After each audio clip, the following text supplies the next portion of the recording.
Bagaimana jika waktu tidak perlu kamu kalahkan, tapi cukup kamu temani? Mungkinkah selama ini kamu tidak tertinggal, tapi sedang disimpan oleh Tuhan untuk waktu yang tepat? Aku pernah berpikir bahwa aku berjalan sangat lamban.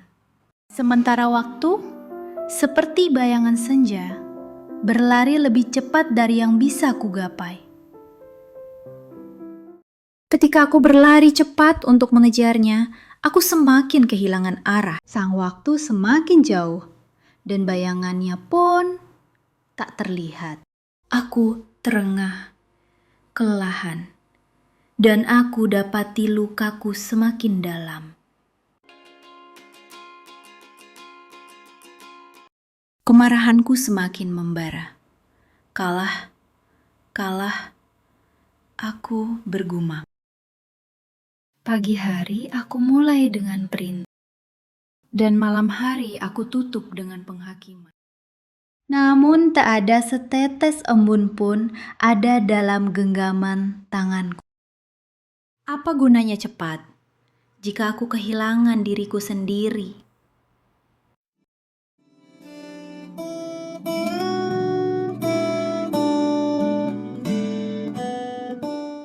Sudah lama aku hidup dalam keyakinan, bergegaslah, atau aku akan tertinggal selamanya. Sementara dalam hidupku ada bagian-bagian yang belum sempat berbicara, belum sempat menangis, dan belum sempat didengar. Hari-hariku seperti rumah kosong. Ada bentuknya, tapi hampa. Ketika ku sentuh pintunya, aku tak tahu harus mulai dari mana. Terlalu terbuka, aku merasa telanjang. Terlalu tertutup, aku merasa terasing dalam diriku sendiri.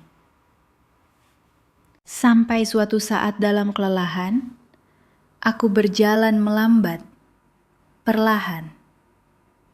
Entah dari mana keberanian itu muncul.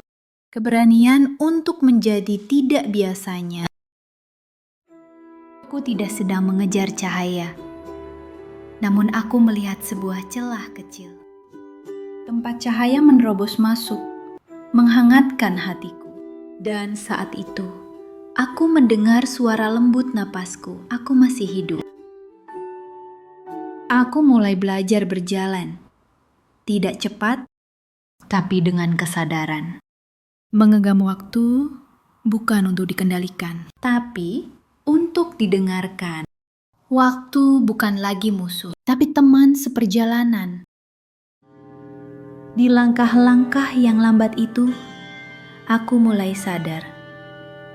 Tuhan tidak pernah terburu-buru.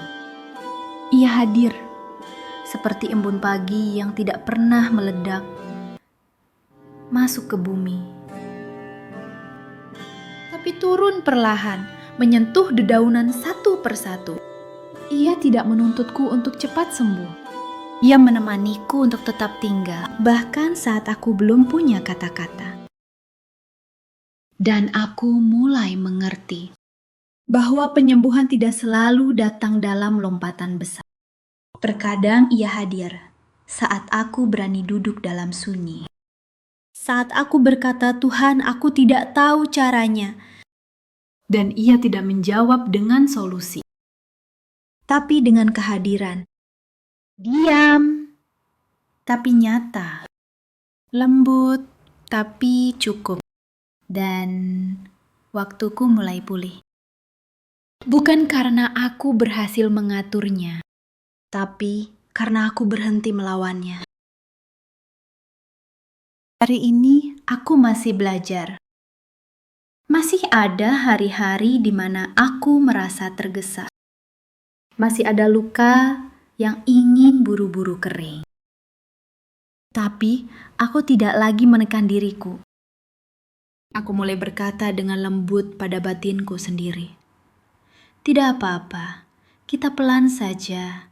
kita tidak dikejar siapa-siapa. Kini aku tahu bahwa berjalan perlahan bukan tanda kekalahan. Itu adalah cara untuk mendengar suara Tuhan yang terlalu halus jika aku berlari. Itu adalah cara untuk mendengar jiwaku sendiri yang terlalu lelah untuk berteriak. Jika hari ini kamu merasa waktu terlalu berat, terlalu sempit, terlalu cepat, mungkin kamu tidak perlu berhenti, tapi hanya perlu berjalan lebih lembut, lebih dekat dengan napasmu, lebih jujur dengan hatimu.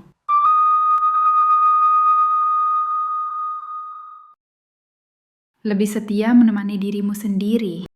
Karena kadang saat kita melambat, suara Tuhan menjadi lebih terdengar. Dan langkah kecilmu yang hampir tak terlihat bisa jadi adalah doa yang paling besar. Mungkin bukan waktumu yang harus berubah, tapi caramu berjalan di dalamnya. Berhentilah sejenak dan dengarkan bagian mana dari hidupmu yang sedang berbisik minta ditemani.